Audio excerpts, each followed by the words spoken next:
Gómez Núñez y va a abordar el tema del diseño arquitectónico en base a el libro de Broadbent, que también lo van a tener en la plataforma, por supuesto. Adelante, Carlos. Vale, buenas tardes a todos. Empiezo nomás ya entonces. Sí, sí. Bueno, en realidad si nosotros hablamos del diseño arquitectónico, seguramente a esta altura, 2022, encontraríamos muchísimos libros y muchas clasificaciones. De todas maneras, si uno hace una retrospectiva en cuanto a la teoría de la arquitectura, Broadbent es un autor muy importante. Quizás uno de los más importantes. El más importante supongo que es Norbert Schulz. Supongo que es Norbert Schulz, que al menos el teórico más importante de 1950 hasta ahora, por la cantidad de libros y todo eso que hizo. Pero sobre Pero todo porque diseño, sobre todo porque a pesar del tiempo transcurrido, él sigue siendo o estando vigente absolutamente, y más aún en este momento en que la relación ser humano-ambiente es muy delicada. sí, es totalmente actual, digamos. De todas maneras, Norbert Schulz, aparte de hacer el libro de existencia, espacio y arquitectura, hace intenciones, Claro, hace sí. varios libros. Claro, Varios sí, sí. libros, digamos. Y también es el mismo caso de Broadbent, que va más específicamente a lo que es diseño y todo esto, pero también es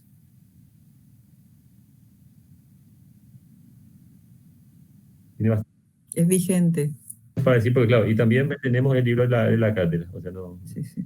esto para cambiar hay que cambiar todo el sistema curricular, todo, si uno quiere cambiar algo, por ejemplo, no es así que uno hace, pero de todas maneras es un libro muy importante. Epa.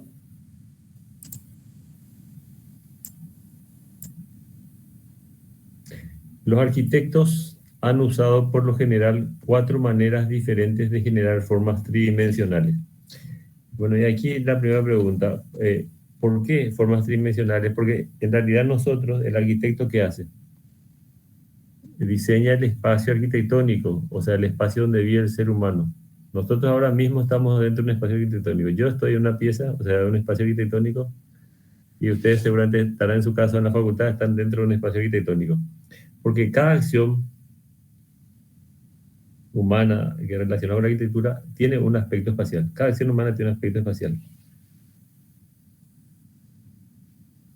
En base a esto, él construye 4 maneras de diseñar. Diseño pragmático, diseño icónico, diseño analógico y diseño canónico. Me pueden interrumpir en cualquier momento.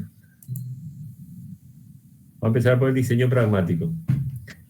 La palabra pragmatismo proviene del vocablo griego pragma, que significa situación concreta. El pragmatismo se basa en la utilidad, siendo la utilidad la base de todo significado. Los primeros diseñadores parecen haber visto su trabajo de un modo preponderantemente práctico, usando todos los materiales que tenían a mano, estableciendo por ensayo y error las posibilidades de uso de estos materiales y buscándolos luego para aplicar a estos usos. Pues lo primero que hay que ubicarse es que cuando surge el diseño pragmático, ¿en qué situación estábamos? ¿Verdad? O sea, estábamos en el Paleolítico. Entonces, no había Google, no había Internet, no había referentes. Lo que tenían es ese lugar. El lugar donde... Y lógicamente iban un poco más, adelantándome a lo que prefiero relatarles ahora para después explicarles. Buscaban, lógicamente, vivían de la caza o de la recolección de los frutos silvestres que había. O sea, eran nómadas. En última instancia eran nómadas los primeros habitantes de la Tierra. El hombre neolítico aprendió, y aquí me adelanto un poco para explicar este material, porque es importante entender que todo lo que hacemos para construcción, para cualquier actividad humana, necesitamos herramientas.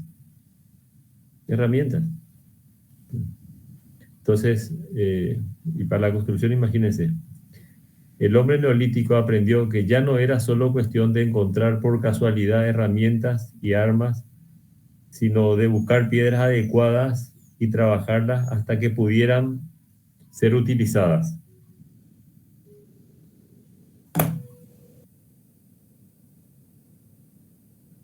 Hasta que pudieran ser utilizadas. Por ejemplo, el sílex como herramienta primero y luego como raspador, como cuchillo, hacha, etc. Y aquí vamos a parar nuevamente. ¿Qué es el sílex? El sílex es una piedra de gran dureza que se usó para la elaboración justamente de herramientas. Es un mineral perteneciente al grupo del sílice. Vendría a ser de la familia del cuarzo.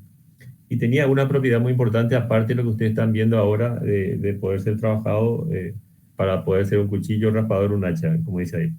Sino que al chocarse una piedra una piedra con otra de igual dureza, generaba chispa. O sea que prácticamente es el origen del fuego, de la generación del fuego. Esto es muy importante porque a partir de aquí marca una evolución. O sea, el sílex marca una evolución como una herramienta diferente, capaz de acelerar algunos procesos, pero también el que pueda chocarse una con otra y de gran dureza y generar una chispa y generar fuego es un hecho significativo. Quiero hacer un comentario, Carlos. Adelante.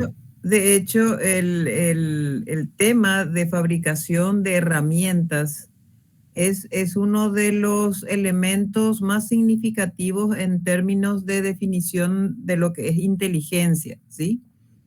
Porque una herramienta no es algo que se encuentra, sino es algo que se construye, se fabrica, ¿sí?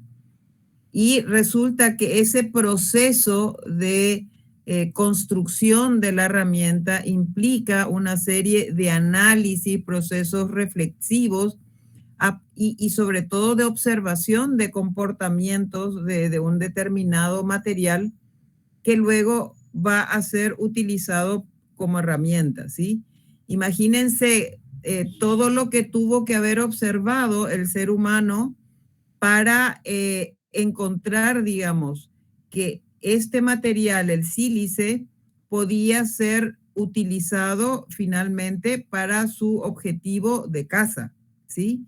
Y con este instrumento que, por supuesto, era muy rudimentario en aquel entonces, pero podían cortar o desarrollar, digamos, su actividad de caza. Así que imagínense lo importante que fue todo este proceso y sobre todo como una forma de evidencia de lo que es la inteligencia humana basada en la reflexión, la observación, ¿sí? Adelante, Carlos. Bueno, seguimos. Bueno, muy interesante todo lo que también estuvo comentando la profe, ¿verdad? Necesitamos herramientas. Dentro de la historia, parece ser que el sílex es un elemento, o será, no podemos decir él, pero podemos decir uno de los elementos importantes, pioneros para la construcción, para la elaboración de cualquier actividad o facilitar cualquier actividad.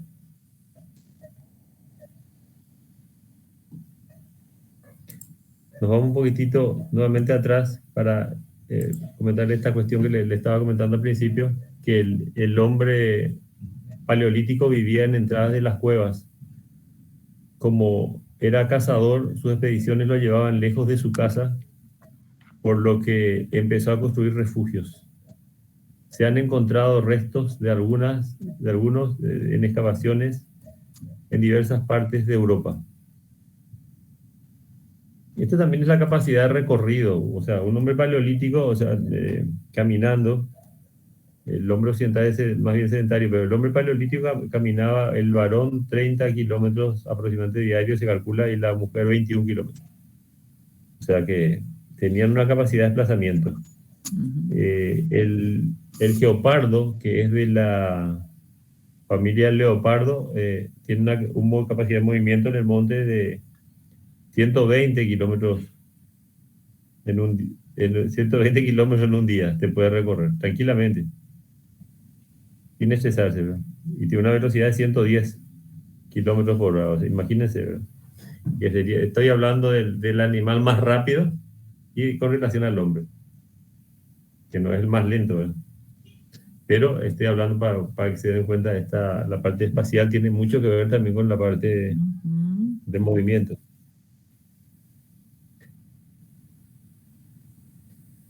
Reconstrucción de Mongai. Bueno, Mongai es un lugar que es al sur de Rusia, y es donde sería Ucrania aproximadamente ahora.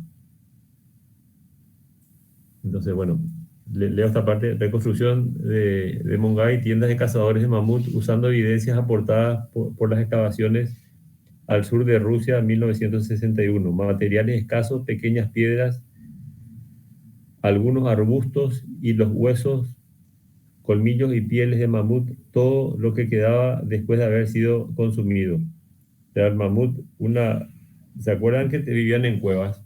Vivían en cuevas porque había animales salvajes. O sea, no es que uno tranquilamente podía acostarse y dormir en cualquier parte, sino que tenía que estar en un lugar protegido, especialmente. Ahora, cuando se iban de expedición era otra la situación, y cazaban. Lo utilizaban totalmente a este animal, por ejemplo, que sería como una gran fiesta, ¿verdad? Imagínense lo grande que es, para cuántos podrían comer ahí. Y esto que está aquí, todo lo que estamos diciendo ahora ya es referente a la arqueología. O sea, los arqueólogos construyen a través de lo que encuentran tiempos y cómo pudo haber sido la vida o las situaciones en un momento determinado. Y estos arqueólogos que encontraron esto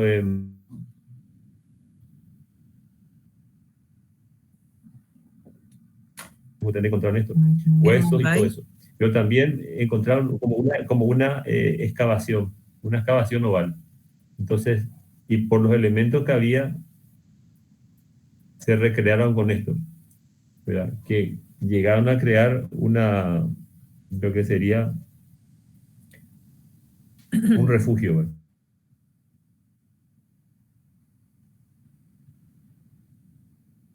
Perdón, Carlos. ¿Carlos? Una depresión oval de aproximadamente... ¿Sí? ¿Se lo escucha? Hola. Vos sabés que se entrecorta la comunicación, no sé qué puede estar pasando, de repente no te oímos. ¿Me voy a acercar más o algo puede ser también? Vamos a ver si puedo poner más. ¿Ahora qué tal? O sea, te escuchamos bien. Ahora.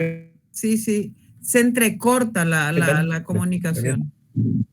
Sí, lo que pasa es que en el IT también había gente. Entonces vine. Bueno, seguimos.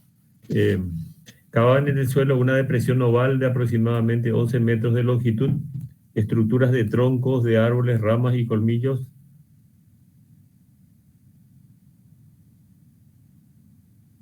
Arcos suficientemente resistentes. Esto es otro elemento muy importante. Luego se recubría con pieles también del mamut, y el perímetro se anclaba. Igual que si uno se va de campamento, lo mismo. Se anclaba con piedras y huesos, se resguardaban del viento, la lluvia y la nieve, el clima, y construyeron chimeneas adentro. Es nomás para comentar la dimensión del mamut, si podía cubrir una extensión de 11 metros. Claro, lo que me llama la atención también fue cuando en los libros de estructuras suelen hablar de los dos sistemas principales. Una que es la superposición, o sea, la compresión. Por ejemplo, el muro sería compresión, o la pirámide, o las pirámides de compresión. Y con toda la cuestión de las catedrales góticas sería todas las nervaduras y la distribución de las cargas. Pero hoy estaba pensando nomás también que muy empírico, lógicamente, lo que voy a decir, y también a partir de una reconstrucción, había aquí una distribución de carga, de alguna manera. Claro, Totalmente, digamos, no calculada, lógicamente, y a lo mejor ensayo y error, como empezamos el discurso de exactamente, diseño, como empezamos el discurso de diseño pragmático. eso. Bueno, seguimos. Pueden interrumpir.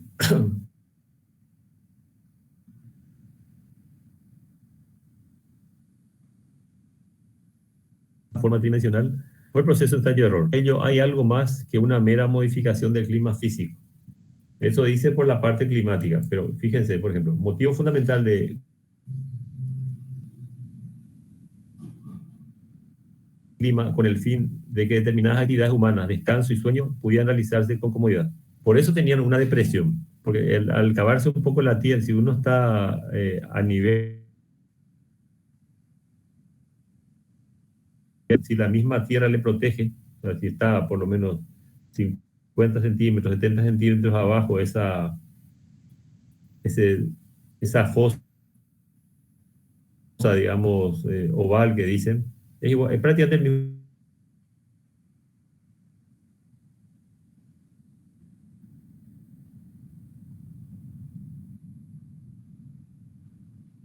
No, no te Un estamos poco, es más escuchando, chico el Carlos. NTP, ¿verdad? Pero estando ahí adentro, que uno está como una... Ahora, Sí, ahora sí, pero de hola. repente, sí, de repente se hacen unos silencios, como que se corta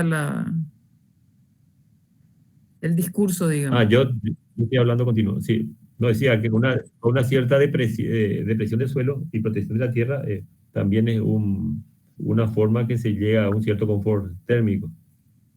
Por ejemplo, seguimos usándolo todavía en ciertas circunstancias. Por ejemplo, cuando tratamos de averiguar cómo sacar partido a un material nuevo, ejemplo, construcciones neumáticas que se experimentan por ensayo y error. Este ejemplo lo da el libro. Pero fíjense que a partir de los años finales del siglo XX surgen muchísimos materiales en la arquitectura misma y se experimenta y todo empieza por ensayo y error, no hay nada que esté calculado. Una vez que más o menos uno cree que funciona, ahí empiezan a hacer tablas, funcionar para ver, y eso puede ser repetido y si puede ser, digamos, normatizado. De Pero, hecho, todo material nuevo empieza por ensayo y error, ¿sí? buena parte de los principios, digamos, de arquitectura ecológica pasa por utilizar justamente las perforaciones en el suelo como parte de climatización de los espacios, ¿verdad? Así que digamos que esto fue por ensayo y error, pero en esta época ya hay pruebas científicas, digamos, de que esa es una buena forma de controlar la temperatura en los espacios interiores, ¿verdad?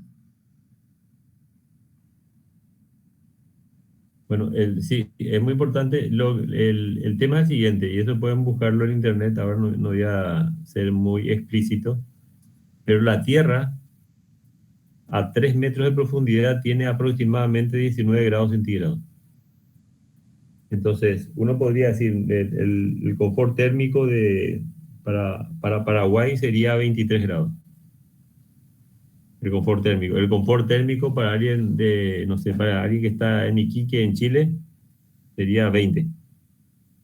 El confort térmico de algún lugar de África podría ser tranquilamente de 27. Y el confort térmico de Noruega posiblemente sea 17, 15. O sea, eh, yo lo que les digo es una prueba, pues vi gente rubitos que se bañan en el mar con esa temperatura.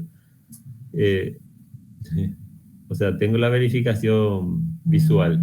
Ujú. Entonces, bueno, ¿qué quiere decir? Que si tenemos 19 grados centígrados, ¿quién no te firma 19 grados centígrados aquí con 35 grados de calor? Yo digo eso por cómo puedes transmitir de cañerías, de ventilaciones de la tierra y todo eso. Que no va a llegar a 19 grados centígrados de espacio, pero sí va a transformar la temperatura. ¿Y quién no firmaría 19 grados centígrados en un lugar que hace 20 grados bajo cero?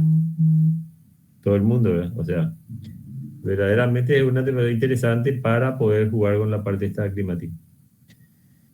Una vez, este tema es un tema que hablamos y lo que habló la profe de arquitectura ecológica, bueno, este tema para un semestre, ¿no?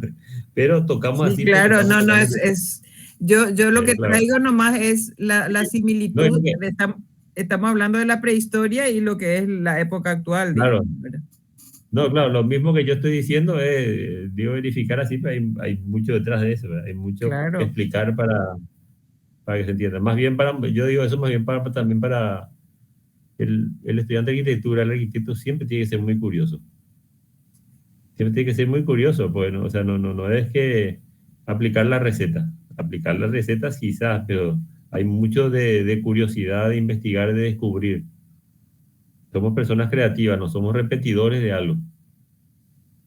Entonces, lógicamente, lo que está bien hay que usarlo como referente, pero no quiere decir que no somos repetidores totales, o sea, no. O sea, resolvemos espacios, resolvemos situaciones. Bueno, una vez establecida cierta manera de construir, se la sigue practicando sin modificaciones sustanciales durante miles de años.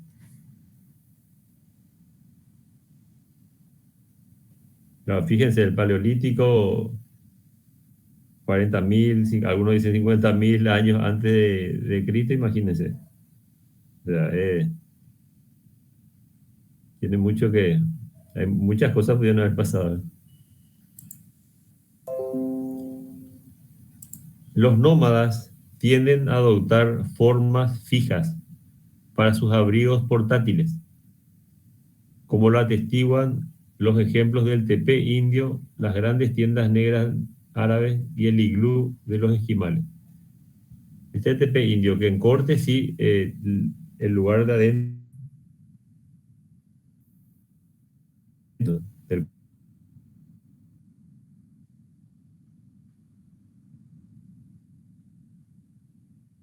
no te escuchamos, Carlos.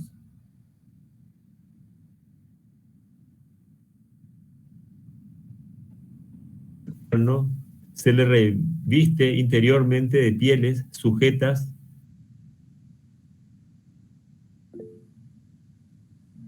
Sí, no se va a derretir por la temperatura, jamás se va a derretir, de modo que quede una cámara de aire. Esto es muy importante, porque entre la piel y el hielo ponen una cámara de aire y la cámara de aire es clave para la reducción de calor y de frío, en este caso de frío. Con ello se consigue una modificación climática adicional.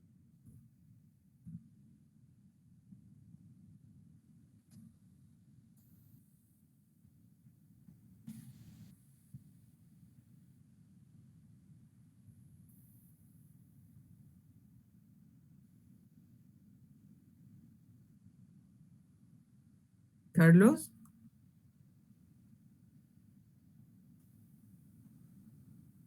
Interiores de hasta 20 grados Carlos, centígrados. Sí, te sí, parece cuento. que estoy medio perdiendo la señal o algo. Hola. Sí, sí, te cuento que de repente los silencios son muy largos y vos hasta pasás de diapositiva y bueno, y no te Ah, escuchamos. esto se me vio, esta diapositiva está aquí. Sí, ¿Se escuchó o no? eh, casi nada, ¿eh? No, no, lo que decía que si un iglú tiene que usarse durante todo el invierno, se le reviste interiormente de pieles Mm. sujetas a las paredes de hielo, de modo que es una cámara de aire. Y la cámara de aire es clave para el confort térmico, porque evita el calor, pero también evita el frío, que es este caso del iglú. O sea, cuando se hace dos paredes de 15, por ejemplo, y se deja una cámara de aire de 10, por ejemplo, el sol, por ejemplo, que viene directamente a esa pared externa de 15, no transfiere prácticamente el espacio arquitectónico por esa cámara de aire. O sea, es mucho más difícil que ese aire que está contenido entre dos muros traspase otra vez el nuevo material por conducción, porque el cambio material hace que se debilite ese traspaso. Y eso es lo que genera eso es lo que se genera con la piel, en este caso, con las pieles y todo. Con ello se consigue una modificación climática adicional, gracias a la cual, con fuentes de calor suficientemente, por ejemplo, lámparas de aceite y los mismos cuerpos humanos, claro, una persona, si no tiene fiebre, tiene 36.5, con lo cual calienta también, un grupo calienta también. A veces uno dice, está en un lugar con mucha gente y dice, qué tufo hay aquí, ¿verdad? Irradia Porque todo calor. irradia calor, todo el mundo está absorbiendo oxígeno, el poco oxígeno que ya hay, está tirando CO2, y bueno, entonces hay un tufo. Mm.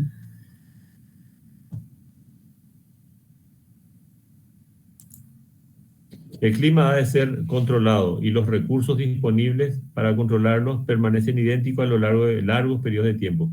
Claro, aquí también hay que ver que no es difícil innovar. O sea, no es cuestión, vamos a poner otro material. Si el material es el que está aquí cerca, al lado de uno. La innovación también en cuanto a ese mismo material se da, pero con mucho tiempo. Porque si algo está funcionando, ¿para qué cambiar? ¿Para qué cambiar? Salvo que de repente a alguien se le ocurra algo, ¿verdad? Pero es más difícil cortar, o sea, era mucho más. Ahora uno puede decir, con tantas imágenes que tenemos, con tantas cosas, se presta más a decir, mira, ¿qué pasa si relaciono esto con esto? Traigo otro material de otro lugar y podría hacer algo diferente. Pero en ese momento, sin referentes teóricos, sin referentes más bien la tradición que se va dando de cada persona, de cada núcleo, a la persona es prácticamente la única forma de transmisión de conocimiento.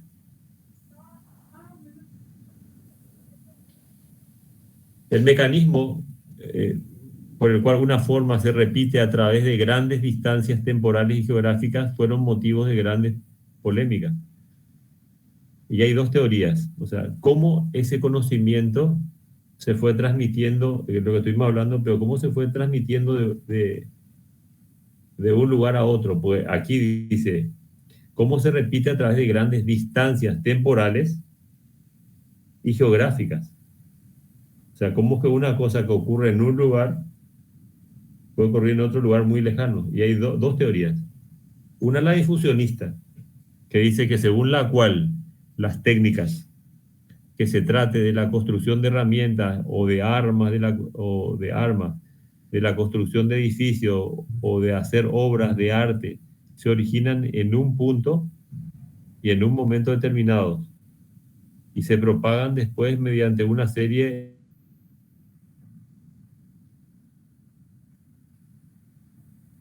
y otra que es estructura cual.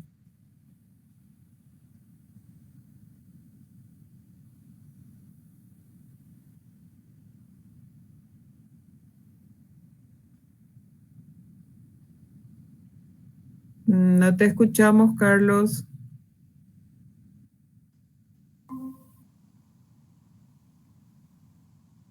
Carlos.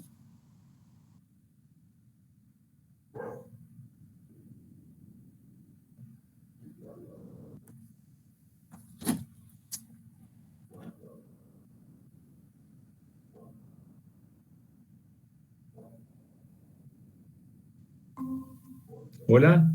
Ahora volviste, te estaba por escribir. Sí, yo te veo totalmente a vos, pero de repente se va. Bueno, Sí, y tal es el estructuralista. sonido es el que se va. Sí, sí. Sí.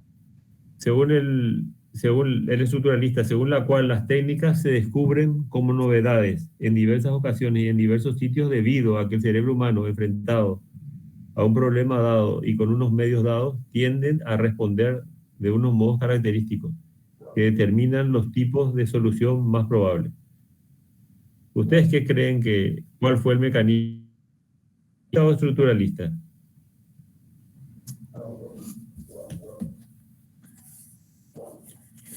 ¿Se me escuchó? ¿Ahora? Entrecortado, Carlos. No, pero bueno, tienen el power ahí, o sea, Sí, la sí, imagen, la diapositiva. sí, sí, claro. Lo que yo les digo es,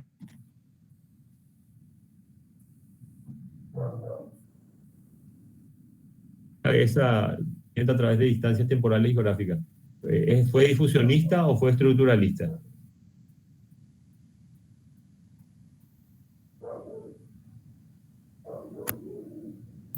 La verdad que puede ser ambos, pero yo me voy más por el estructuralismo.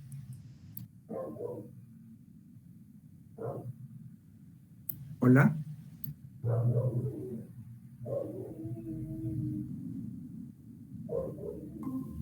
Yo te escuché totalmente Barreto, creo que es Barreto, ¿verdad? No Sí, está todo el nombre, González. Sí, te escuché totalmente. Y sí, hay muchas posibilidades de que sea estructuralista. Fíjate, está también la capacidad. Uno sería la capacidad, ¿por qué no difusionista? La capacidad de movimiento de una persona. Segundo, no necesariamente de un grupo humano a otro humano, que hubo hasta canibalismo, digamos, la otra persona le va a recibir con los brazos abiertos y le va a decir, che, vení, te enseño esto, que es espectacular, vos tenés que hacer así tu casita, o algo, o te muestro esta herramienta. A lo mejor le ve más bien con cara de bife de lomito. O sea, a este me lo como. O sea, y también un problema de lenguaje, de comunicación. Puede ser un dialecto con otro dialecto y no es el Entendimiento, mismo, claro. no hay entendimiento. Mm. Sin embargo, en la parte estructuralista sí, el tema, hay muchas cuestiones que le llevan al estructuralismo. Primero la parte de las construcciones de mayas, con la relación de las construcciones de las egipcias y en otros lugares de Oriente, ¿no? Que tienen cortes similares. Entonces, también es imposible que alguien se haya ido a un lugar y mira, para nosotros es difícil irnos al otro polo en un lugar chiquitito. Te pega una metrópoli, pero un lugar chiquitito de otro del mundo es difícil con toda la movilidad que hay. Imagínense en ese tiempo. Pero los estudios, y esto ya no dice Braden, pero yo estoy investigando cómo podría ser. Entonces, los estudios del cerebro humano dicen que no hay una diferencia. Cortamos todas las razas y todos los cerebros son muy iguales, muy parecidos. O sea, no hay una diferencia de eso. Y más bien es o sea, genéticamente el cerebro es potente igual. Lo que hace es, sí, ya la educación, lo que vas aprendiendo y todo eso, los nutrientes y una serie de cosas, podría marcar una diferencia. Por lo cual es muy posible que en un momento dado alguien tranquilamente ante un mismo problema, como dice ahí, pueda tener una respuesta similar, porque los escenarios son similares. Se puede dar eso.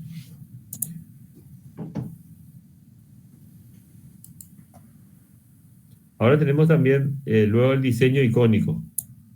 Cuando hacemos diseño icónico siempre está el programa.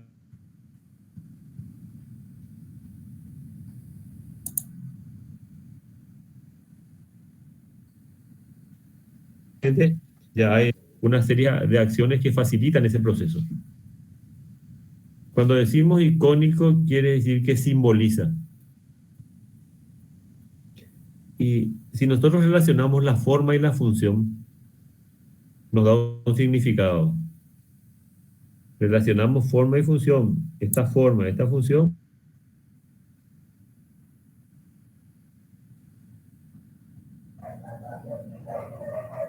Pero cuando ese significado y se constituye en un referente, un lugar determinado, se convierte en un símbolo. Y ahí ahí se vuelve icónico. Ahí se vuelve icónico. O sea,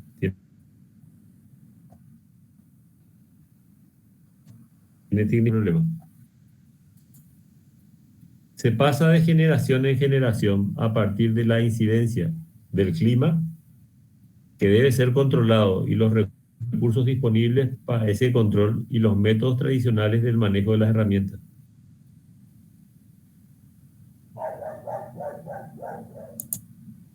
De la forma de vida.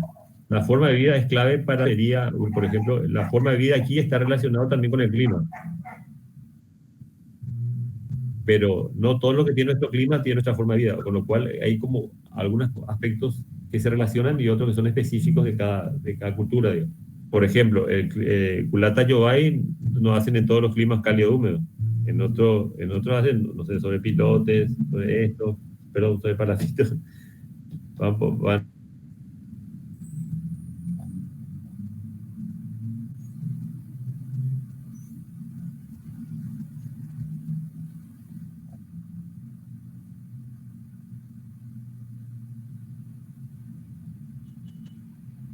de tipología, digamos.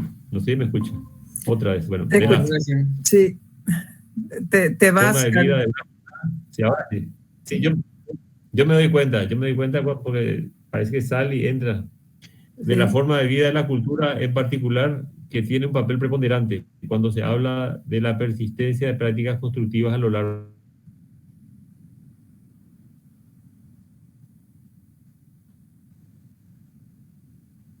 del tiempo.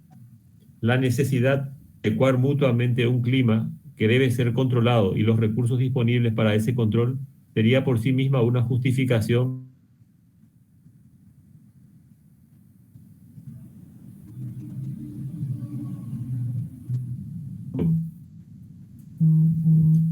Otros factores que inciden en las prácticas constructivas: colocación de ciertos materiales, quedan grabados en la mente proporcionando pautas de coordinación entre las manos, ojos,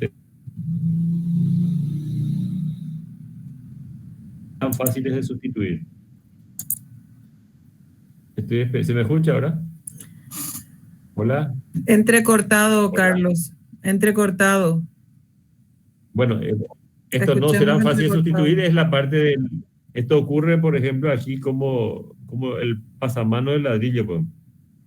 No en todos los lugares se tiene pasamanos, simplemente se hace ya con carretilla, esto que se llega y punto. Pero aquí hay pasamanos, o sea, tranquilamente puede haber varias personas y pueden llevar el ladrillo a una cierta...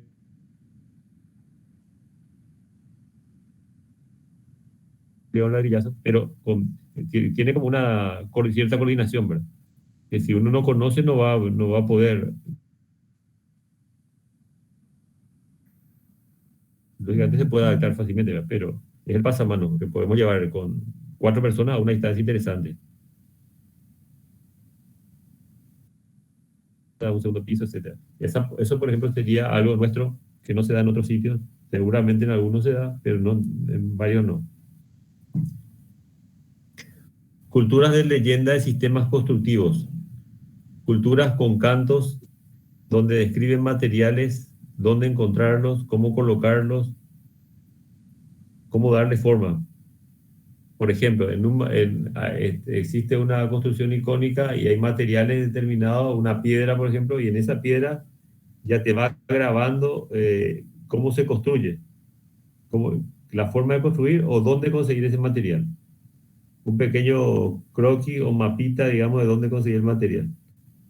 Se ingeniaban los muchachos en ese momento, o sea, no había papel, todavía no.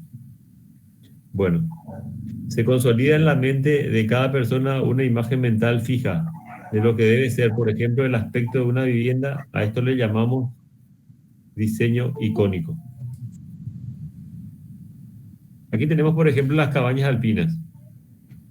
Es un diseño icónico, un referente. Lógicamente, techo inclinado, hay mucha nieve, en los Alpes hay mucha nieve, entonces, por el esfuerzo, por física, mejor el hielo pesaría muchísimo si hacemos horizontal. Si es así, se escurre fácilmente, entonces no hay problema. El iglú, si el material es el hielo es con hielo construimos. Ahora uno puede decir, ¿cómo vivía la gente ahí? Y eso creo que ya fue explicado. Esta es la cara visible nada más. Esto es como la pirámide de Pei, que uno ve la pirámide, pero en realidad es el vacío. Entra en el subsuelo, está todo el museo. Esta es la cara visible nomás del iglú. El iglú en realidad tiene mucha vida por dentro y hay relaciones incluso de iglú con iglú. no es que están en 2 cuartos, en estos 3 cuartitos todo el invierno, sino que hay comunicación. Y decíamos que la temperatura de la Tierra a cierta profundidad tiene tantos grados centígrados, etcétera. Vamos a ir relacionando ahora lo que estamos hablando. Eso sí, tenían que cazar bastante bien ya en la parte de verano y cuando no era el crudo invierno para tener, para alimentarse.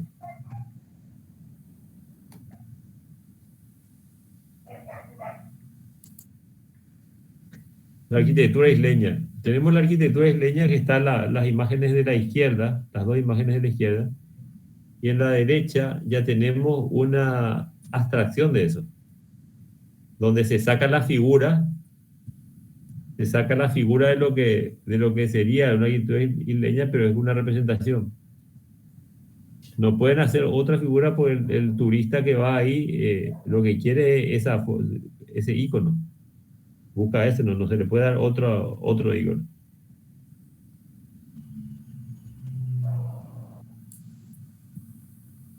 Las viviendas indígenas, ¿qué material hay? Con ese material construimos, y fíjense la parte de la influencia cultural, como define el diseño y la adaptación de las formas de vida.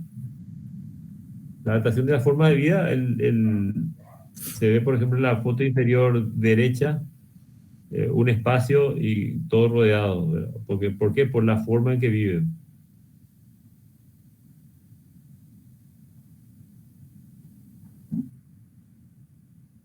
Espacio de todos, ¿verdad? Porque por la forma de vida que muchas cosas hacen en comunidad. O sea, nosotros vivimos en viviendas privadas y a veces le ponemos un candadito de noche por la duda para que no venga nadie, ¿verdad? Pero ellos viven en comunidad, ellos comparten. Es como un campamento constante, en el cual se comparte alimentos, se comparte hacen juntos muchas Rituales, cosas. rituales. Rituales, toda su como visión, ¿verdad? Y sí, estas chozas sí sirven para dormir, ¿verdad? Para ir a dormir y todo eso de noche utilizan. No es que están adentro toda la hora, ¿verdad? O sea, como digo esto porque también todo es clave la forma de vida, la forma en que vive la gente. Entonces, a eso se va adaptando la arquitectura. Es más, dentro de un mismo nivel otra vez, hay cosas específicas que puede llegar a nosotros como arquitectos pedir al cliente. Hay cosas específicas, uno ni se imagina, pero no sé, vamos a hacer cosas fáciles, ¿verdad? A uno no le gusta cocinar, entonces su cocina es chica y todo delivery. A otra le gusta cocinar y la cocina es más grande. Y a eso se Wow. refiere Schultz Claro, cuando habla del espacio como dimensión de la existencia humana. claro, o un estar íntimo. Hay gente que no quiere. A mis clientes me pidieron estar íntimo, no, porque si no se va la gente a hacer ruido donde la gente tiene que dormir. O cosas estas, ¿verdad? Pero cada situación tiene su lógica y su forma otra vez específica, muy específica.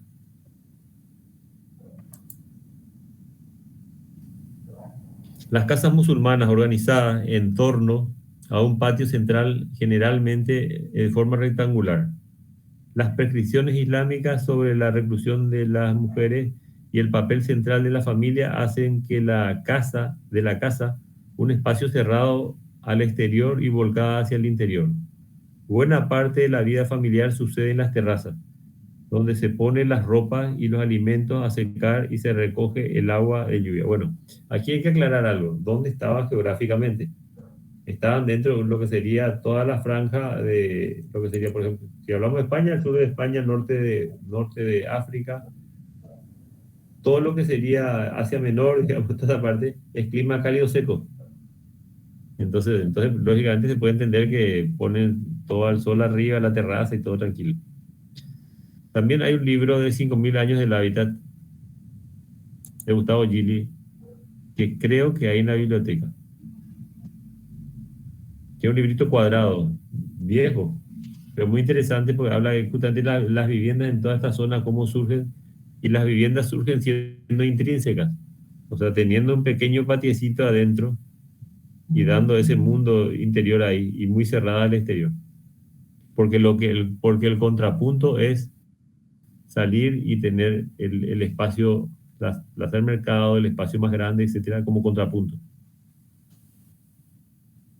Entonces está el espacio pequeño, el interior, exterior, digamos, el patio, y lo otro mucho más grande.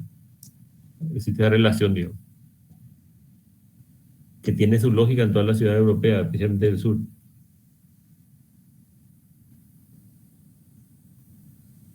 Acá estamos bueno, ¿qué es lo nuestro como icónico? La culata yoay. Culata yoay significa cuartos enfrentados. Y es interesante porque climáticamente también está orientado, generalmente la culata está orientada al nor-noreste, o sea, el clima predominante que hace que se ventile fácilmente todo ese espacio central especialmente. Y las culatas, digamos, nuevamente son para ir a dormir y ya, pero el lugar de estar permanente es ahí. Ahí comen, ahí pasan todo el día, trabajan, todas las actividades.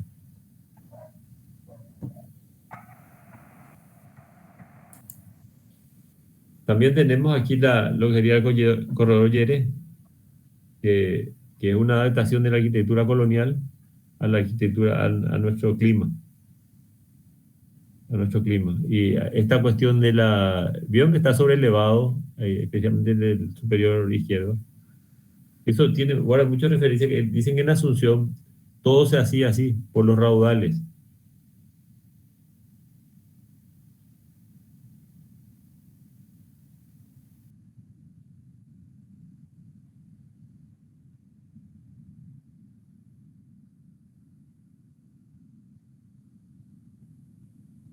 Los griegos, de planta períctera, como dicen los griegos.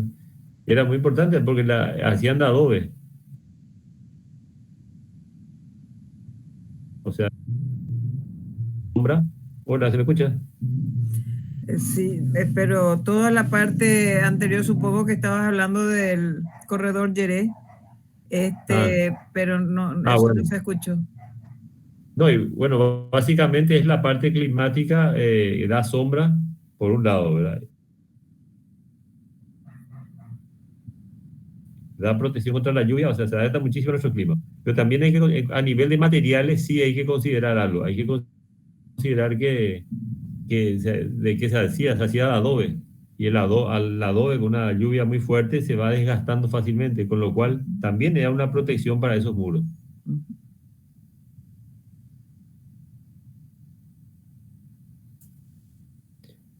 Bueno, pasamos ahora a otro sistema de diseño, que es el diseño analógico.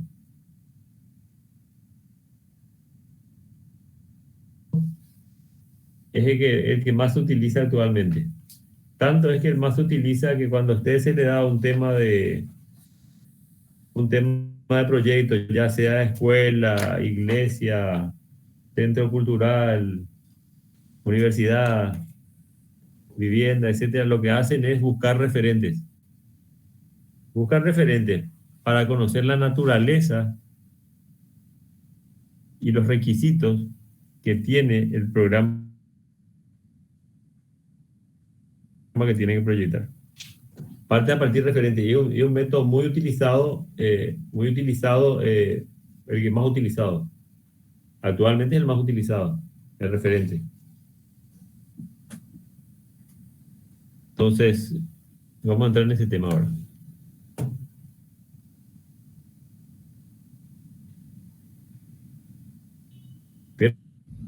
Entre varias razones o conceptos. Comparar o relacionar dos o más objetos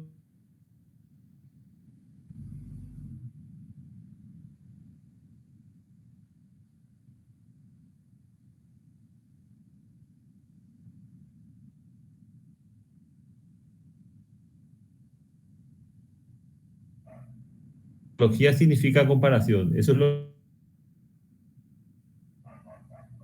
primero que hay que saber del diseño analógico. Lo primero que hay que saber. Y a partir de ahí tiene toda su lógica. O sea, uno no puede hacer algo sin compararlo. Y esto tiene su lógica en el método, el método el sistema, el método comparado, principio del siglo XX.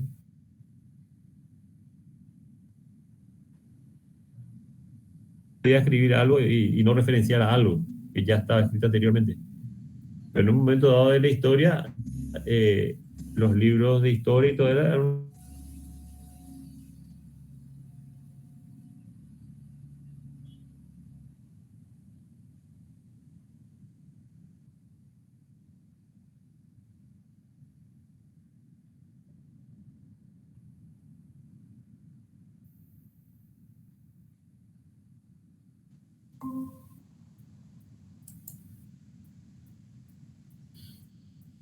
las palabras nuevas se usan mediante analogías. Un niño aprende que el femenino de gato es gata.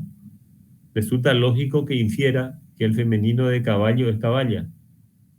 Formas visuales nuevas surgen a menudo con procedimientos similares. Esta manera de generar formas nuevas parece un modo básico de operar de la mente humana. Se corrobora con esto la tesis estructuralista que estuvimos hablando hoy y supone que se trata de una técnica que surgió espontáneamente en muchos sitios distintos. ¿Se me escucha? Pues ya estoy dudando de todo. No, te estamos escuchando ahora, así que aprovecha. Dale, ya digo, estoy hablando al vacío, ¿no? Bueno, la primera aplicación, y esto es muy interesante, la primera aplicación a la arquitectura formal es el vasto complejo funerario que diseñó Imhotep para el faraón Djoser en Saqqara, cerca de Memphis, aproximadamente 2800 años antes de Cristo. ¿Quién era Imhotep? Imhotep era Leonardo da Vinci en la época. Tienen que buscar eso en internet, sean curiosos. Pero eran, digamos así, que a los niños, no sé si ponerles más inteligentes o más despiertos, sí o sí eran los futuros monjes. Imhotep era uno de ellos. Y ustedes son mayores que Imhotep. Pues Imhotep, cuando tenía 19 años, el faraón José le dijo: vos vas a ser el vasto complejo funerario mío. ¿Por qué? Porque en su cosmología, en su visión del mundo, ahí estaba, es todo eso. O sea, un faraón entraba y lo construía donde iba a estar siempre. Esa era la construcción más importante que hacía. Entonces le dijo a José, a Imhotep: esto quiero, ¿verdad? Pero había un problema. No había material. No había material. O sea, la piedra que había era una piedra caliza. Y no había material. Y traer material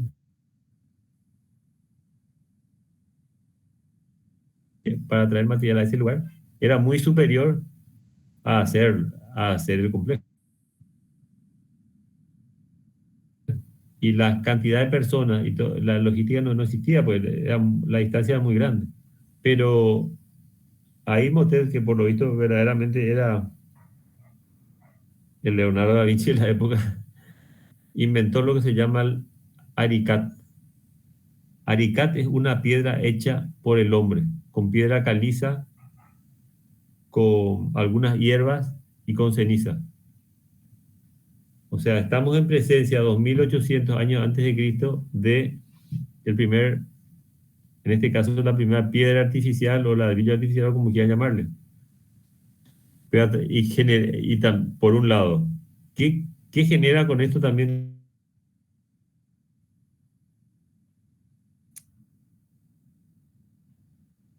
Años antes de Cristo. Generar un ladrillo, la repetición genera un módulo para hacer algo. Y le muestra si entra en internet, aparecer, hay historias escritas o algo de jeroglífico, etcétera, que él se va y le muestra: con esto voy a hacer la repetición. Y el faraón José, que parece también un tipo con la mente bastante abierta, ¿verdad? Para que le cambie toda la película. Y bueno, entonces, pero ¿de dónde saca? Ahora, ¿de dónde saca el diseño él? Y eso es una curiosidad del material que le digo. ¿De dónde saca el diseño? El objetivo de Imhotep era construir un edificio que durase muchísimo en una escala sin precedentes. Hasta entonces los únicos edificios que duraban habían sido los del Valle del Nilo, que habían sido las mastabas, que eran tumbas de adobe en forma de pirámide truncada, que a su vez procedían de una analogía formal con el montón de piedras con que se habían venido cubriéndose las fosas funerarias. Pragmático, impedir el viento que se lleve la arena que cubría la tumba. Digamos que, ¿cómo digamos? Si estudiamos la parte de los vientos, digamos que conducía al viento. No le enfrentaba, pues si no iba a hacer mucho desgaste. Y bueno, no era aerodinámico como los vehículos, como la torre de Norman Foster, pero sí que desviaba. Se daban cuenta que desviaba eso, era, digamos, inamovible. Y por la altura de la proporción, como tenía ese grande, pero en realidad era tan grande, era más bien la proporción lo que generaba esa resistencia. No sé si se entiende más o menos, traté de explicar cómo pude esta parte. Según Broadbent, la analogía es una manera central de la creatividad y todos los arquitectos que llamamos creativos lo han usado en un momento u otro de su carrera. El método analógico en la arquitectura, generar analogías literales o metafóricas para resolver un proyecto arquitectónico. Las analogías pueden ser tan variadas como su imaginación, vegetales, animales, naturaleza, artísticas, pinturas, litografías, mapas, cartesianos. Lo importante está en sustentar bien las premisas, que no haya problemas y que no haya problemas en su ejecución. A continuación, algunos ejemplos, ya más actuales, ¿verdad? La casa de la cascada. La casa de la cascada el referente es los lirios, las flores, es el referente desde el punto de vista analógico. El diseño analógico, con o sin uso de procedimientos especiales, es todavía la fuente más poderosa de las ideas creativas en la arquitectura. Este otro edificio de Wright, que es los edificios de oficina Johnson, que son zetas. La imagen es la zeta, es un sistema constructivo, y a partir de ahí es un módulo, por otro lado es un módulo, pues la repetición de eso genera el espacio. Y por otro lado, antiguamente, pueden preguntarle esto a sus padres, las estaciones de servicio, el techo de las estaciones de servicio era no así rectangular, pero sí eran de hormigón. Se construían así de hormigón, y eran muy pequeñas, pues había uno a cada lado, uno nomás, nada más, y ese dispensador, pues tampoco había tantos coches. Pero también lástima no trae, en Berlín hay una fuente que tiene prácticamente la misma proporción de esto, pero diferentes alturas, y es de color negra no sé qué materiales, y es una fuente, pero digamos que analógicamente es esto, analógicamente es lo mismo, o sea, que Wright en este momento está generando una forma, o también un avance bastante importante, que puede ser repetida. Y aquí vemos, hay una fotito, no sé si ven en la parte inferior derecha, donde ellos están cargando, una vez que fraguó, están cargando bolsas de arena para ver cuál era la resistencia real, de cuánto alcanzaba real sin que colapse, ¿verdad? Para ver si verdaderamente podían hacer eso para hacer arquitectura.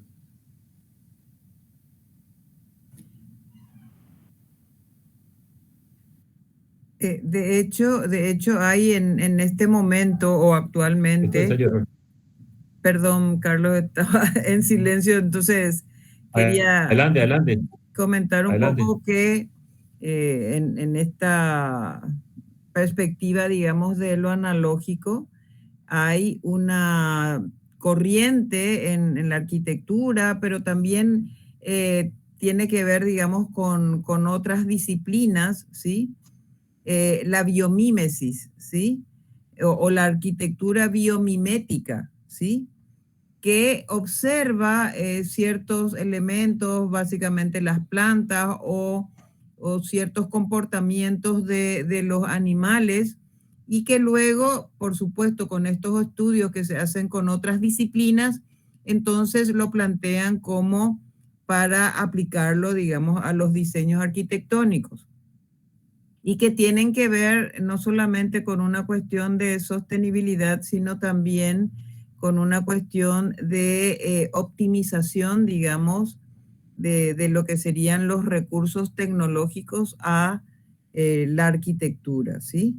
Así que esa es toda una rama, digamos, de la arquitectura que estudia específicamente estos aspectos dentro de lo que sería la biomimesis, ¿sí? O la similitud con plantas y animales aplicados a la arquitectura. Aquí también nos damos cuenta de por qué Le Corbusier, o sea, unos cuantos altos incluso, se llaman maestros de la arquitectura. O sea, este es un espacio, fíjese, en 1936 él estaba haciendo también la Casa de la Cascada. O sea, dos obras totalmente diferentes, diferentes sitios, o sea, pero también este espacio es único en cuanto a, en ese momento, en cuanto a las dimensiones para un espacio de trabajo y con iluminación natural, lógicamente adaptado a ese clima, porque ponemos esto aquí y tenemos efecto invernadero, tenemos mucho calor, ¿verdad? Pero ahí en ese lugar y con el clima era lo ideal, la luz cenital natural, digamos, luz natural, y un espacio amplio. Amplio y alto, es decir, también es esa, Sí. esa cuestión un poco para que si hay algún tipo de acumulación del calor, eso vaya para arriba y no esté afectando específicamente a las mesas de trabajo, digamos, ¿verdad? Sí, la proporción también que es importante. Y aquí tenemos un referente muy importante de Le Corbusier, que es la capilla de Ronchamp, que afirmaba que se había inspirado en la forma de caparazón de un cangrejo, pero la cubierta en montura inclinada de Ronchamp revela causas similares, la necesidad de rigidizar la sección y la inclinación para la evacuación de las aguas. O sea que siempre está lo pragmático, siempre está el sistema constructivo que funcione y también, en todo caso, la analogía de algo.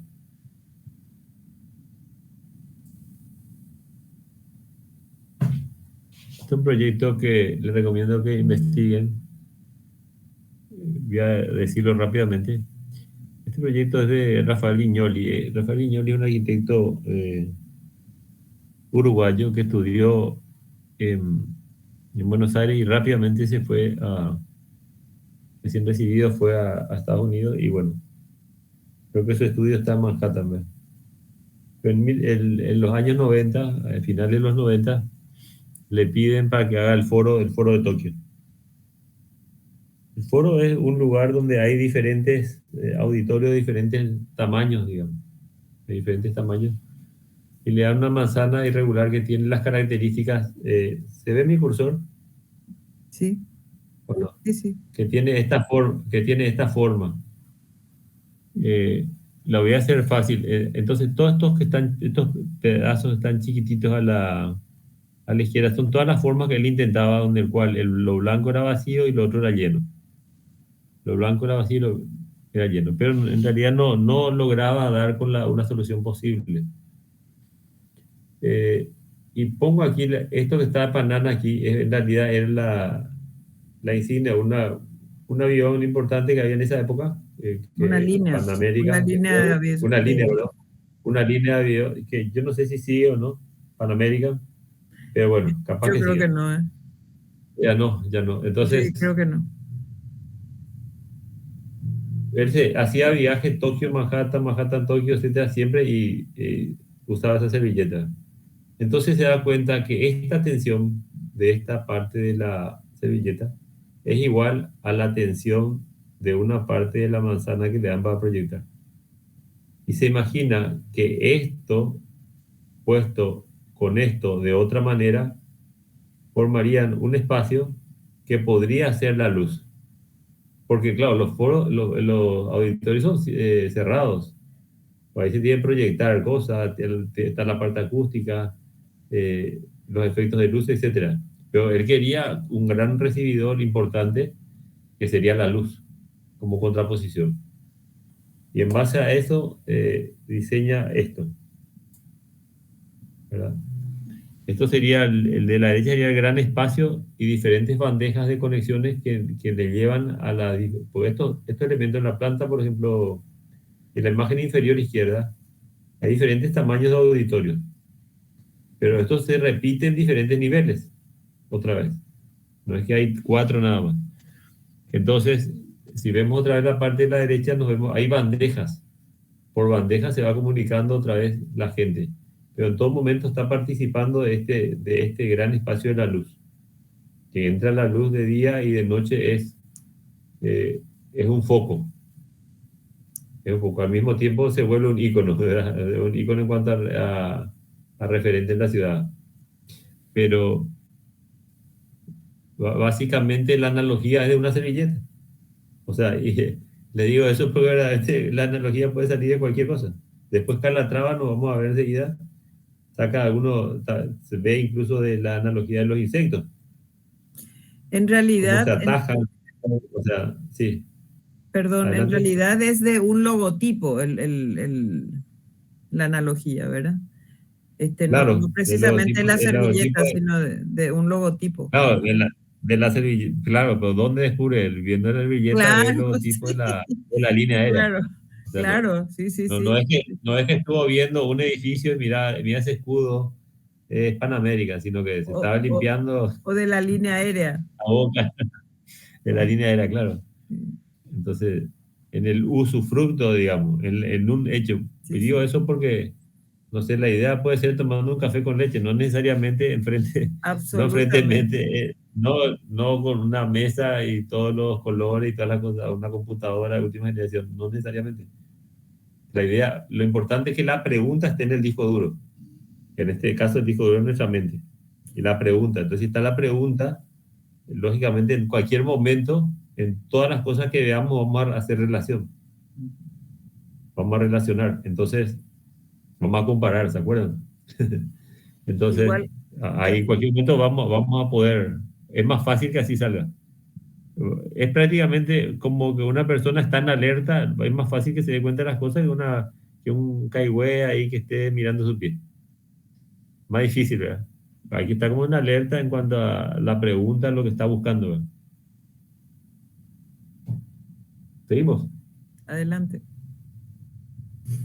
Claro, esto ya es bastante literal, digamos, ¿verdad? Como dice ahí, ¿verdad? Tomando como base un bote o velero navegando en el mar, este caso, la analogía es bastante obvia y literal. También hay analogías así, ¿verdad? Como este es un edificio importante en su momento, ¿verdad? Ahora les diría que no tanto porque al construirse muy cerca de este edificio otras construcciones, ya no hay esa relación de figura,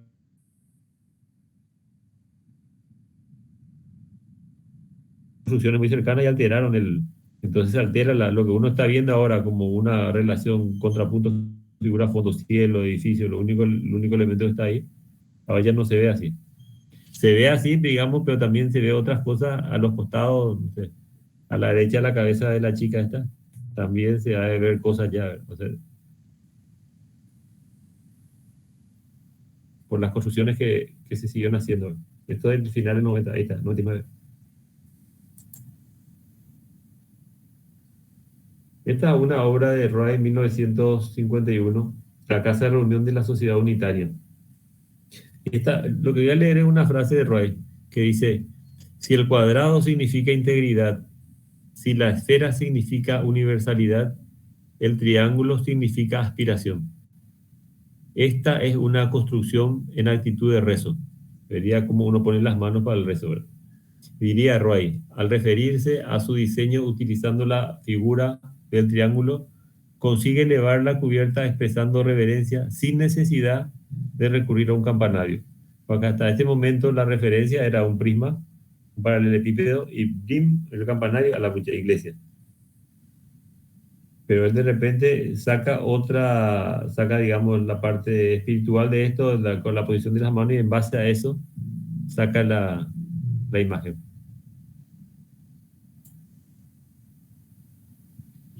Bueno, está el torso de Calatrava en Malmö, Suecia. Malmö queda al sur de Suecia, o sea, al sur de lo que es el país Suecia, y cruzando, no sé si hicieron un puente ya, pero que pensaban hacer un puente directo, más o menos está a la altura de Copenhague. Si ven en el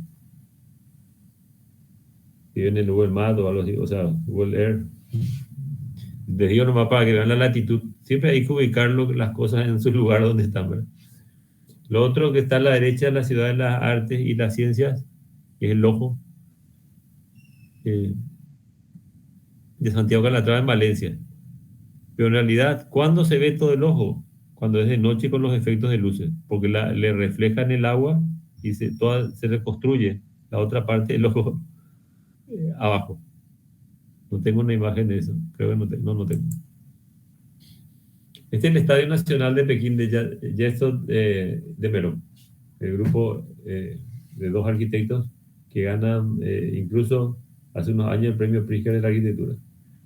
Y claro, es el nido, el famoso nido, como referente al nido, la analogía a un nido de esa estructura y hacen el Estadio de Pekín para los Juegos Olímpicos.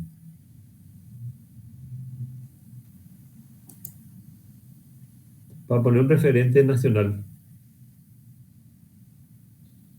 También bastante literal tiene, no tanto como el otro, pero bastante literal. Es la casa en Luque, ¿verdad? De Javier Corbalán en 2009. Se llama justamente por eso la Casa Maca. Y ahora pasamos a el cuarto diseño, que es el diseño canónico. Bueno, el diseño canónico es un diseño normativo como canon, viene de canon, de norma, de regla. Y tiene mucho, vamos a ver aquí.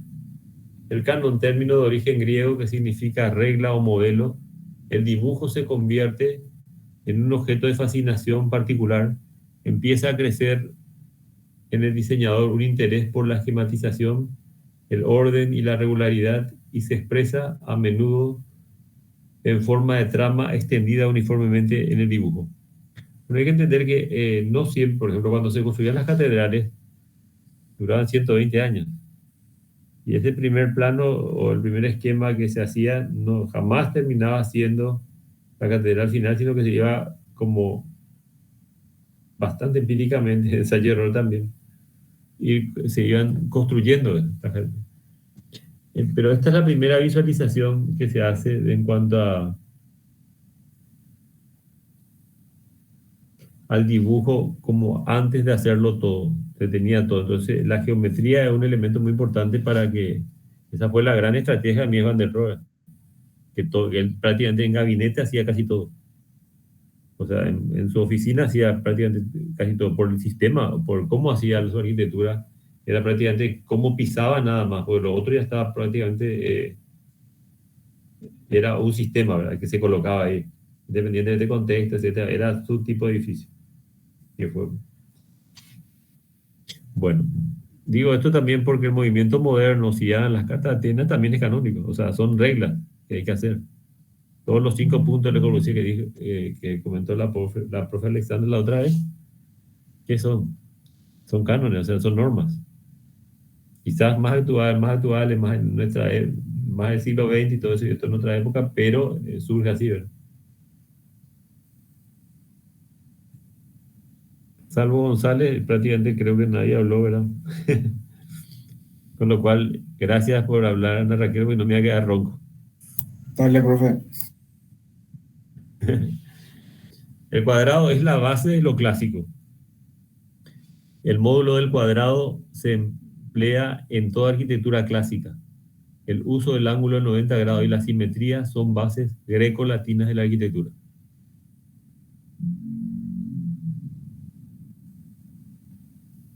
Claro, el Renacimiento, hay un cambio de pensamiento, el humanismo, el teocentrismo, pasamos al humanismo, el hombre pasa a ser el centro. Digo esto por la figura que tenemos de Leonardo da Vinci, ¿verdad? Y como la simetría es importante y como la arquitectura clásica es simétrica. Que eran casi todas, y la neoclásica ni qué decir.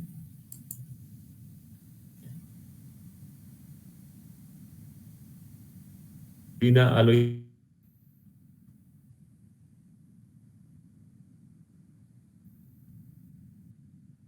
una obra entre lo cual se puede mencionar regularidad, orden y esquematización. Está determinado por cánones o reglas, como dijimos, donde la geometría es por sí misma el método de diseño. Para nosotros, la geometría es una herramienta, actualmente.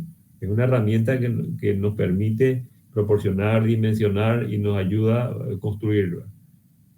Pero como la arquitectura estaba totalmente, digamos, escrita o dibujada en los tratados, pues hay un gran vacío después de Vitruvio. Y en el humanismo, en el Renacimiento, empiezan a haber escritos y repeticiones. Las reglas establecen las proporciones y relaciones geométricas para lograr el canon de belleza. El mejor ejemplo de ello es dado por los griegos de la antigüedad, la proporción áurea. Y bueno, ¿ustedes saben cuál es el número áureo? ¿Vieron eso? ¿Saben cuál es? ¿Averiguaron?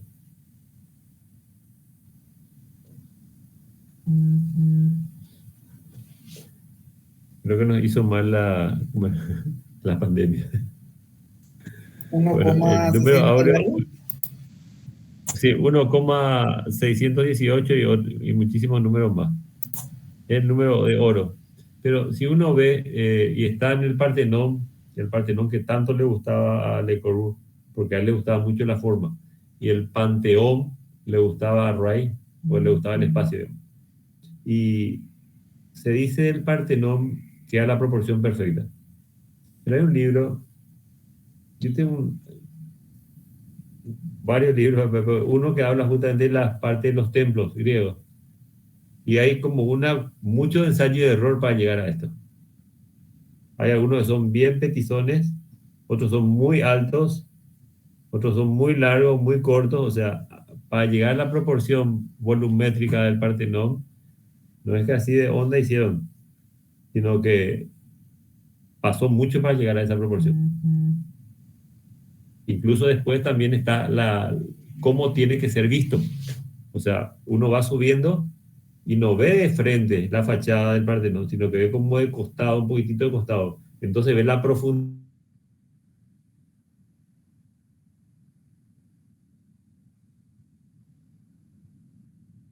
Ve toda la volumetría. Corrido, pues. Algo.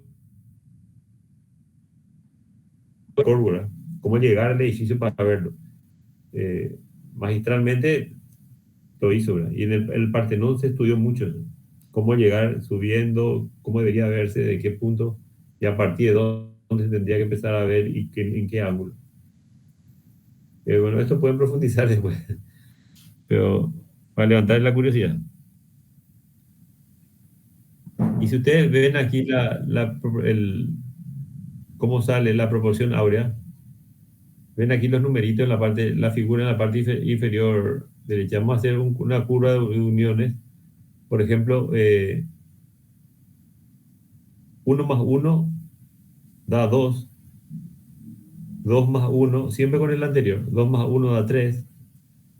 3 más 2 da 5. 5 más 3 da 8. 8 más 5 da 13. Y bueno, esto puede seguir creciendo. Pero esta es una proporción. Y esta misma es la proporción usada en el Partenón. Y en toda la parte greco-latina, digamos.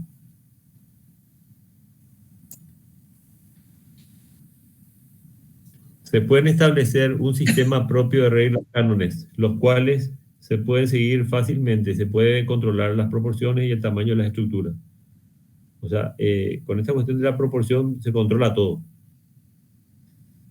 Es el Revit de la época, el sistema BIM de la época, que de repente pueden llegar a controlarlo, cosas que no se podían. Las ideas son planteadas bajo un orden, una organización y una regularidad matemática o geométrica. Para ello debe existir la idea de reproducir una regularización geométrica, el propósito de estandarizar los espacios y el propósito de generar una forma particular de concebir el diseño. Cambiando un poco, también existe un canon, dentro de este canon también existe el canon egipcio. Y es muy interesante, especialmente en corte, en cuanto a ellos manejaban mucho lo que es compresión y descompresión espacial. Si hacemos el recorrido en el corte aquí y vamos entrando, nos vamos a dar cuenta de los diferentes espacios, las diferentes proporciones que uno va pasando para llegar a este espacio vacío al final, que para darle equilibrio genera un contrapunto. El pílor no se llama. Hay una ahí abajo dice pílor, que debería ser el contrapunto de este espacio, de este patio, para el patio.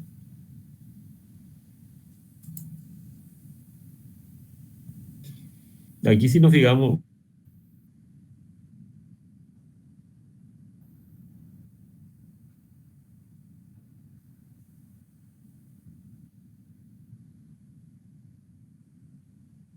Carlos. bueno, el término utilizado es la... Hola.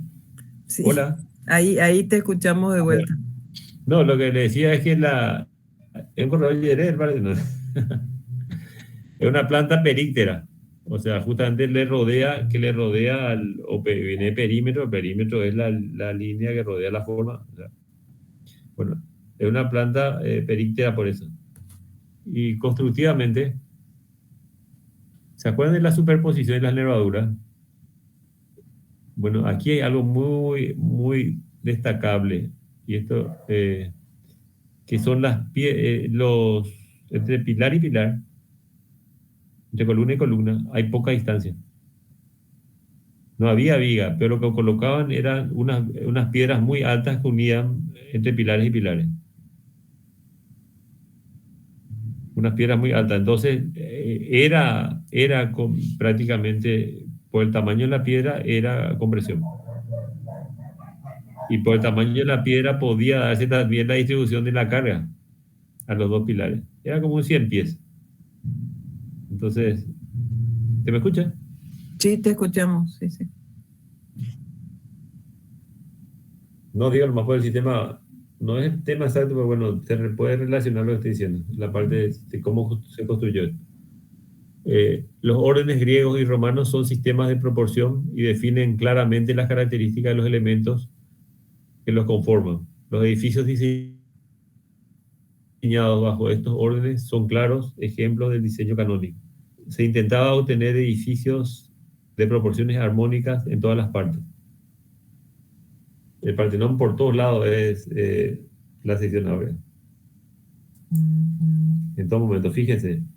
Y le contiene interior, ¿se acuerdan que le contiene interior?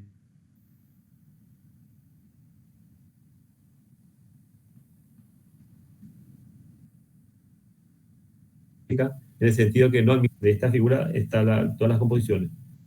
Incluso eso ocurre también aquí en la imagen inferior derecha.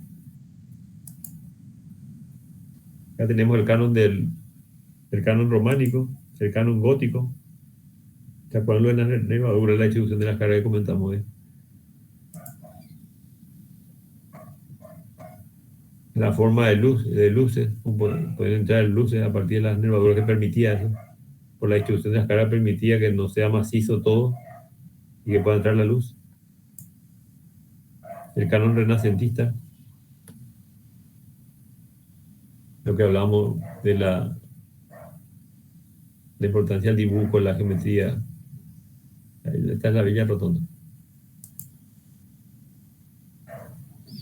Y fíjense, esta casa, si nos vamos a un lugar donde hay muchas viviendas minimalistas, le pintamos bien a esta también, una pintura nueva.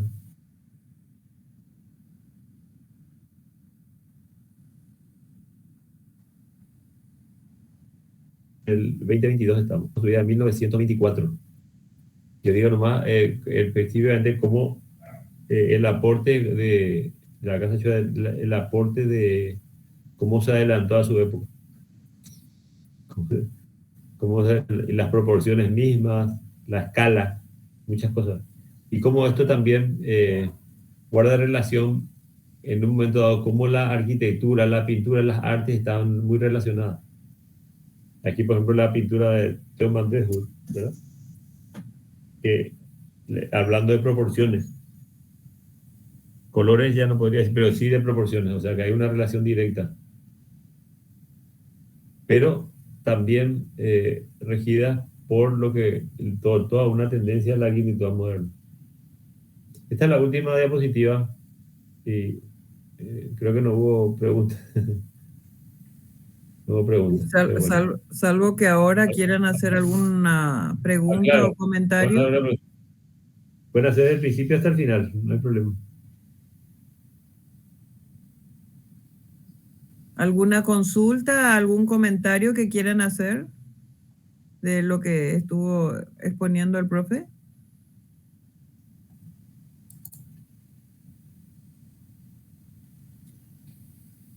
Bueno. Terminamos. No, profe, dice. Terminamos Ninguna, entonces, profe. Carlos, ¿verdad? Sí, si no hay nada más que agregar, como se dice, sí, yo justamente estaba esperando preguntas, ¿verdad? Porque hay veces que fui explicando, primero se entrecortó muchas partes y también sí. Algunas veces explicaba ya rápido como daba por entendido ciertas cosas y a lo mejor no, entonces hay que preguntar, pero también era para acabar en tiempo este tema. De hecho, para nosotros siempre es muy importante que participen, pregunten, comenten, ¿verdad? Pero bueno, en este momento somos 12 personas en el aula. De los cuales, profe, sí. ¿el material va a estar en la plataforma? Sí, siempre. Dale, profe, gracias. De nada. Bueno, ok. Con esto terminamos, ¿sí? Y nos vemos en la próxima clase. Ah, no, la próxima clase es entrega del trabajo práctico, así que no va a haber clase, ¿sí? Bueno, hasta la próxima clase. ¿Qué vamos haciendo? ¿Sí? Gracias.